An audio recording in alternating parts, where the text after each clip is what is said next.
Hello everyone and namaste. This is Garima Garg and I am a final year BNYS student. So आज हम बात करने वाले हैं स्कॉलरशिप के बारे में जो कि बहुत सारे स्टूडेंट्स को नहीं पता होता है. मुझे नहीं पता था first year and second year में. तो आप कहीं ना कहीं एक फैसिलिटी से पीछे रह जाते हैं जस्ट बिकॉज कि आपको पता नहीं है. तो आई थिंक स्कॉलरशिप के बारे में सबको पता होना चाहिए बिकॉज सबको चाहिए होती है. This is like my opinion. Because आपको मिल रही है तो आप क्यों नहीं लेंगे. आपको ज़रूरत भी है, आपको बुक्स खरीदने के लिए, आपको अपना कोर्स फी करने के लिए. आप सब कुछ अपने पेरेंट्स से नहीं कह सकते. और कहीं ना कहीं आप मतलब आपको स्कॉलरशिप मिल रही है तो आपको एक फाइनेंशियल हेल्प मिल जाता है and that is very good. Like if someone is giving, if your institute is giving, if your government is giving, then why not to take. तो इसके बारे में आज हम बात करेंगे कैसे आप अपने इंस्टीट्यूट से या गवर्नमेंट से स्कॉलरशिप के लिए अवेल कर सकते हैं. सो सबसे पहला ऑप्शन हम बात करेंगे कि इंस्टीट्यूट से कैसे कर सकते हैं. तो मैं यूपी के बारे में स्पेशली बात करूंगी. तो यहाँ पर क्या है कि आपको फर्स्ट ईयर में like when you take the admission तो ज़्यादातर कॉलेजेस में आपको स्कॉलरशिप मिलेगी on the basis of your marks. तो आपके 12th में कितने % मार्क्स थे उसके बेसिस पे आपको स्कॉलरशिप काफ़ी मिल जाती है. Like it can go to 30 to 40,000. और अभी तो लॉकडाउन में काफ़ी बढ़ा दिया है जब से पैंडेमिक का टाइमिंग आया है. पहले इतना था जब लाइक 3 साल पहले मैंने एडमिशन लिया था. तो इस तरीके से आप स्कॉलरशिप अवेल कर सकते हैं in the first year. Also अगर आपके इतने मार्क्स नहीं हैं और आप एक गर्ल हैं तो आपको 5 to 20% का आई थिंक फीस में मिलता है. अलग अलग कॉलेजेस में अलग अलग हैं. अगर आपके पेरेंट्स डिफेंस में हैं तो आपको एक स्पेशल कोटा मिलता है. अगर आप मार्टियर फैमिली से हैं तो कुछ इंस्टीट्यूट में 100% तक फीस नहीं है. ऐसा मैंने सुना है. मैंने मतलब जहाँ से पता किया था तो मुझे ऐसा पता चला. इसके बाद मतलब इस तरीके से आप अपने इंस्टीट्यूट से स्कॉलरशिप अवेल कर सकते हैं when you take the admission. इसके बाद आप आता है फर्स्ट ईयर में आपको मिल गया. सेकेंड ईयर की बात आती है. सेकेंड ईयर में आपके कौन से मार्क्स जाएंगे जो आपके फर्स्ट ईयर में थे BNYS. तो मैंने अभी तक नहीं देखा है. मेरा खुद का एक्सपीरियंस है. मुझे सेकेंड ईयर में कोई स्कॉलरशिप नहीं मिली है on the basis of my marks और एनीथिंग फ्रॉम माई कॉलेज. तो और from any college I had asked almost in every BNYS college like from 10 to 15 colleges I had asked. So कोई भी कॉलेज आपको आपके मार्क्स के basis पे scholarship provide नहीं करता है. So I felt bad but there is one thing good कि आप अपने गवर्नमेंट से अप्लाई कर सकते हैं. और अभी रिसेंटली आई थिंक कुछ कॉलेजेस आपको आपके मार्क्स के बेसिस पे भी स्कॉलरशिप दे रहे हैं सम परसेंटेज. लेकिन गवर्नमेंट से एक बहुत अच्छा ऑप्शन बनता है जो कि यहाँ पर जानते हैं समाज कल्याण. सो आप वो वाला कॉलेज का जो स्कॉलरशिप का फॉर्म है वो सबमिट कर सकते हैं specially to the UP Uttarakhand students in my knowledge. तो आप उसको आगे पता कर सकते हैं अपने इंस्टीट्यूट से कि कौन कौन उसको फिल कर सकता है. तो आप उस फॉर्म को फिल कर सकते हैं और आपको 30 to 50,000 and even more than that आप उस स्कॉलरशिप को अवेल कर सकते हैं. ज़्यादा कुछ नहीं है. आपको केवल इतना चाहिए कि आप हर सब्जेक्ट में पास हो इन वन गो. आपकी कोई बैक नहीं होनी चाहिए to avail the government scholarship. I know कि बहुत सारे फॉर्मेलिटीज़ होती हैं. लाइक आई रिमेंबर कि मैंने सेकेंड ईयर में गवर्नमेंट स्कॉलरशिप का फॉर्म भरा था. फर्स्ट ईयर में मैंने नहीं भरा था. तो सेकेंड ईयर में मैंने भरा तो मेरे दिमाग में परसेप्शन था कि गवर्नमेंट स्कॉलरशिप नहीं देती है, कि जनरल स्टूडेंट्स को तो बिल्कुल नहीं देती है जो कि जनरल कैटेगरी से. ऐसा मेरा परसेप्शन था. I know I am wrong but था क्या करें. तो मैंने फॉर्म फिल किया. काफ़ी फॉर्मेलिटीज़ की. ऑलमोस्ट 1 महीना 2 महीना लगा. आपको बहुत सारी कॉपीज़ बनानी पड़ती हैं. बहुत सारे डॉक्यूमेंट्स होते हैं. आपको सारा चीज़ें करनी पड़ती हैं. तो फाइनली मैंने सारी चीज़ें फिल की, सबमिट किया. बहुत जितनी फॉर्मेलिटीज़ थी सारी की. एट लास्ट उनमें कुछ था जबकि छुट्टियां चल रही थी मेरी विंटर वेकेशन. तो आपको ये वाली चीज़ में आपका करेक्शन आया है, आपको ये करेक्ट करना है.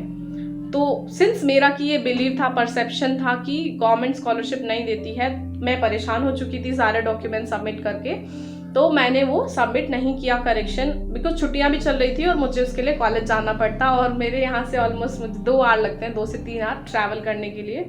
तो मैं पीछे हट गई, मैंने नहीं किया. तो मुझे सेकेंड ईयर में स्कॉलरशिप नहीं मिली. केवल मुझे लगता है केवल उस गलती की वजह से. बल्कि मेरी क्लास में 1-2 बच्चों की स्कॉलरशिप सेकेंड ईयर में आई हैं. मेरी क्लास में से आई थिंक मेरे बैचमेट्स शायद 4 और 5 ही स्कॉलरशिप फॉर्म फिल करते हैं. I don't know why. तो इसके बाद से थर्ड ईयर में मैंने वापस से स्कॉलरशिप फॉर्म फिल किया गवर्नमेंट का, तो तब मुझे स्कॉलरशिप मिली थर्ड ईयर में। और फिर मैंने फोर्थ ईयर में भी किया और मुझे फोर्थ ईयर में भी कुछ अमाउंट स्कॉलरशिप का मिला, बिकॉज पैंडमिक टाइम है, गवर्नमेंट के पास बहुत कम फंड्स हैं, तो उतना नहीं मिला जितना हम एक्सपेक्ट करते हैं या हमारी फीस है उसका। लेकिन कोई भी अमाउंट हो आपको खुशी करता है, लाइक आपकी कहीं ना कहीं हेल्प होती है, और उतना भी कम अमाउंट नहीं होता है कि आप उससे कुछ ना कर पाएँ, आपकी बहुत हेल्प हो जाती है उससे भी। सो इस तरीके से आप गवर्नमेंट स्कॉलरशिप अवेल कर सकते हैं। मैं आपको आगे बताऊंगी कि क्या क्या डॉक्यूमेंट्स आपको चाहिए, वैसे आप वो अपने इंस्टीट्यूट से पूछ सकते हैं कि आपको क्या क्या चाहिए।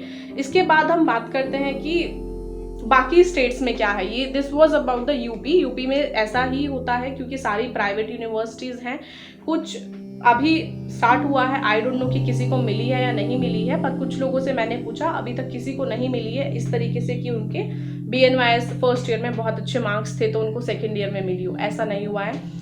एक और कैटेगरी होती है NCC। अगर आप NCC में हैं तो आई थिंक NCC कैडेट्स के लिए कुछ स्कॉलरशिप अमाउंट आता है, that is I am not very much aware, वो उतना ज़्यादा भी नहीं होता है, तो उसका कुछ अलग है कि वो उन लोगों के लिए आता है, that is not related to BNYS as such. तो इसके बाद बात करते हैं अदर स्टेट्स में। तो मैंने जितने मेरे फ्रेंड्स थे, सबसे पहले उन सबको थैंक यू, उन्होंने मेरी हेल्प करी इस सब को जानने में। तो मैंने सबसे पूछा अलग अलग कॉलेजेस से, उनके यहाँ भी ऐसा कुछ नहीं है कि BNYS के फर्स्ट ईयर बेसिस के मार्क्स पर या फॉर एनीथिंग उनको सेकेंड ईयर में स्कॉलरशिप मिला हो या थर्ड ईयर में मिला हो, जबकि फर्स्ट ईयर में सबके यहाँ मिलता है on the basis of 12th marks और सम एंट्रेंस और some special category like SC ST quota like that. So इस तरह से उनको मिलता है। स्पेशली यहाँ क्योंकि गवर्नमेंट यूनिवर्सिटी नहीं है, बाकी स्टेट्स में है, तो गवर्नमेंट की फ़ीस अलग होती है, लाइक गवर्नमेंट कोटा अलग होता है और प्राइवेट कोटा अलग होता है। तो उनकी टोटल जो फीस होती है जो कि गवर्नमेंट कोटा से हैं उनकी कम होती है, प्राइवेट वालों की ज़्यादा होती है। तो प्राइवेट कोटा वाले मैनेजमेंट से कुछ कंसेशन करा सकते हैं, गवर्नमेंट की ऑलरेडी कम होती है, तो और उसके लिए वो कुछ फिक्स्ड कोटा है, कुछ रिजर्व कैटेगरी है, तो उस तरह से होता है। लेकिन ऐसा कुछ नहीं है कि आपको सेकेंड ईयर, थर्ड ईयर या फोर्थ ईयर में कोई इस तरह का अमाउंट मिले फ्रॉम द गवर्नमेंट और from the institution on the basis of merit और एनीथिंग। ऐसी कुछ स्कॉलरशिप का स्कीम नहीं मुझे मिला मेरी जानकारी में अब तक, मे भी हो सकता है हो। तो this was about the scholarship. इसके बाद हम बात करते हैं, यही बात आती है कि गवर्नमेंट की स्कॉलरशिप में आपको क्या क्या चाहिए। बिकॉज क्या होता है, कभी कभी हम बिल्कुल लास्ट टाइम पे सोचते हैं जब फॉर्म की लास्ट डेट होती है और हमारे पास कुछ डॉक्यूमेंट्स नहीं होते जिनकी वजह से हम फॉर्म फिल नहीं कर पाते। क्योंकि मैं ऐसे बहुत लोगों को जानती हूँ, मैं भी उनमें से एक थी कि मैंने लास्ट टाइम पे कुछ डॉक्यूमेंट्स बनवाए हैं। सबसे ज़रूरी होता है डोमिसाइल, कि आपको अपना जो परमानेंट एड्रेस है उसका डोमिसाइल, जिसको हम बोलते हैं मूल निवास, तो वो आपको बनवा के अपना रखना चाहिए। सेकेंड है income certificate, that is also very much important to avail the scholarship. आपको ये सारे डॉक्यूमेंट्स में जाता है। इसके बाद कुछ जनरल डॉक्यूमेंट्स जैसे 12th का मार्कशीट, आपका BNYS का कोई मार्कशीट जो भी है आपके पास, माइग्रेशन सर्टिफिकेट और Aadhaar card, your parents Aadhaar card, fee receipt, ID card, तो इस तरह का कुछ बेसिक आपको है। मेन चीज़ें होती हैं कि आप 2 चीज़ें बनवा कर रखें डॉक्यूमेंट्स में, पहला है डोमिसाइल और दूसरा है इनकम सर्टिफिकेट, जो कि इतना जल्दी नहीं बनता, उसको कुछ टाइम लगता है बनने में, बिकॉज इट्स लाइक एक प्रोसेस है उसका बनने का। तो आप अपनी वो दोनों चीज़ें बनवा के रख सकते हैं, और जब भी आपका गवर्नमेंट का फॉर्म निकलता है, आई थिंक अक्टूबर सितंबर में निकलता है, आप उसको फिल कर सकते हैं। और मैं पर्सनल एक्सपीरियंस से कहूँगी कि जो भी फॉर्मेलिटीज़ होती हैं आप उनको करिए। Like I can say this from my experience, क्योंकि मैंने शुरू में नहीं किया था और मुझे नहीं मिली, और बाद में मैंने सारे प्रोसेसेस किए। Although it is very tiring कि आप 2-3 महीने उसी चीज़ में लगे हैं, आप फोटो कॉपी करा रहे हैं, आप ऑलमोस्ट 500 रुपीज़ की फ़ोटो कॉपी करा चुके हैं और आपको आइडिया नहीं है कि आपकी स्कॉलरशिप आएगी या नहीं। But still it's worth a try, आप एक ट्राई कर सकते हैं एटलीस्ट वंस। तो आप वो सारी चीज़ें फॉर्मेलिटीज़ करिए और मे बी आपको स्कॉलरशिप मिल जाए। और I think this much is enough for this video. Thank you so much for listening and bye bye, take care.